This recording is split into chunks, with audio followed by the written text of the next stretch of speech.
Halito. Chimachukma. I am not here to pray. The etymology of pray means to hunt, plunder, seize, to take. We, the autochthonous people, didn't pray before the colonizers invaded. I am here to give the most valuable consideration to all Aboriginal Indigenous people that came before us, who made the transition. They endured a colonial system that never cared anything about them except for the acquired, ill-gotten gains that the colonizers received from using our natural abilities. Among these great souls were all of the innately talented inventors, artists, scholars, builders, healers, singers, and ordinary loving people. Most passed away by tragic means, like drugs, alcohol, illness, broken hearts. However, some came to remember and know that there is more to life than chasing money, so-called success and fame.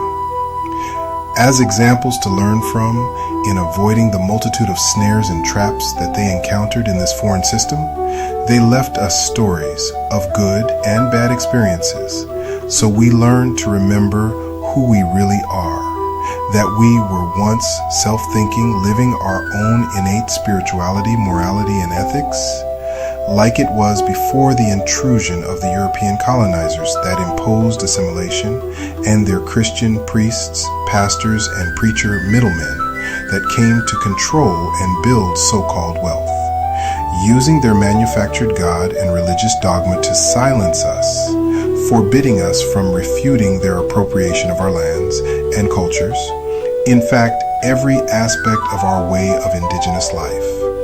Then through fear and violence, enforcing such as their own. Then they erected foreign colony institutions and transplanted thousands of Europeans like a cancer and made policy enforcement laws that systematically blocked us from our true spirituality, our lands and cultures, where our way of life kept us free from colonizer occupation, their material lust and social dominance.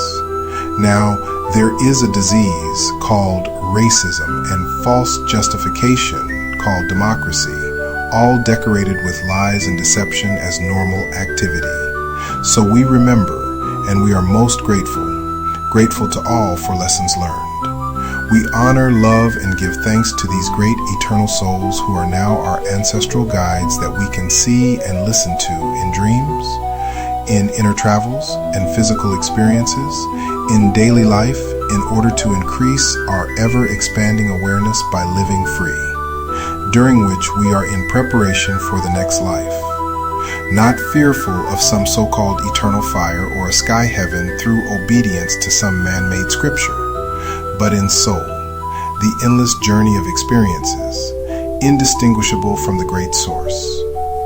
Thank you, precious spiritual ancestral guides. Thank you, Aboriginal Indigenous peoples that remember and are truly free and aware in soul.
I love you, Mother Earth.